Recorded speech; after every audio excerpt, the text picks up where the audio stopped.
মৰাপাতৰ ৰছীৰে নানাৰঙী বেগ, মৰাপাতেৰে carpet, সাজ-সজ্জাৰ সামগ্ৰী।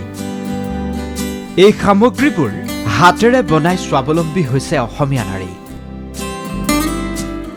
নাৰী সবলীকৰণৰ বাবে কলিয়াবৰত বিশেষ পদক্ষেপ গ্ৰহণ কৰিছে ভলাগুৰি সত্ৰ সমবায় সমিতিয়ে।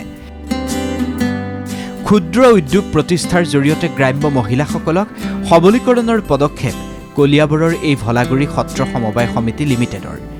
নাবাৰ্ডৰ অধীনত সমগ্ৰ ৰাজ্যতে মহিলা সবলীকৰণক গুৰুত্ব প্ৰদানেৰে হাতে কামে আগবঢ়াই নিয়াৰ পদক্ষেপ গ্ৰহণ কৰা হৈছে। চাওক এই সামগ্ৰীবোৰ। এই মহিলাসকলে হাতেৰে প্ৰস্তুত কৰিছে এই সামগ্ৰীবোৰ। মৰাপাতৰ ৰছীৰে নানাৰঙী বেগ, কাৰ্পেট, সাজ-সজ্জাৰ সামগ্ৰী দেখিলেই ক্ৰয় কৰিবলৈ মন যায়। কলিয়াবৰৰ বিভিন্ন অঞ্চলৰ ২৫ গৰাকী মহিলাক বিশেষ প্ৰশিক্ষণ প্ৰদান কৰি প্ৰস্তুত কৰা হৈছে এই সামগ্ৰীবোৰ। নাবাৰ্ডৰ ফালৰ পৰা আমাক এটা প্ৰশিক্ষণ দিয়া হ'ল, যিটো প্ৰশিক্ষণ আমি গৃহিণী হিচাপে লৈ বহুত ভাল পাইছোঁ। আৰু সেইটো প্ৰশিক্ষণত আমাৰ মৰাপাতেৰে যিকোনো কাম শিকাইছে। তাত আমি মেট বনাইছোঁ আৰু কিছুমান মেক্ৰন আছে, মেক্ৰনৰ সূতাটোৱে আমি বেগ বনাইছোঁ আৰু চুকলি দি আমি চুকলিৰ সহায়ত কিছুমান বেগ বনাইছোঁ, পাৰ্চ বনাইছোঁ।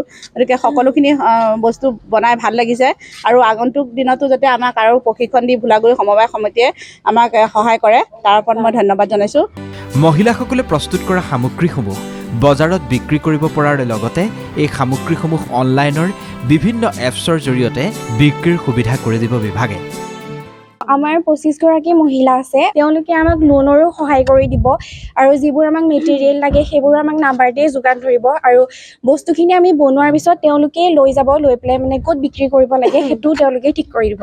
আৰু তাৰ বাদ দি মানে ফ্লিপকাৰ্ট, এমেজন এইবিলাকতো মানে তেওঁলোকৰ হেৰি আছে আৰু তাতো মানে আমি বিক্ৰী কৰিব পাৰিম। মহিলাসকল ঘৰতে আবদ্ধ হৈ নাথাকি পুৰুষৰ সৈতে সমানে আগুৱাই যাবৰ বাবেই কলিয়াবৰত এই বিশেষ প্ৰশিক্ষণ শিবিৰ অনুষ্ঠিত কৰা হয়। কলিয়াবৰৰ পৰা আশিষ কুমাৰ শইকীয়া, DY365।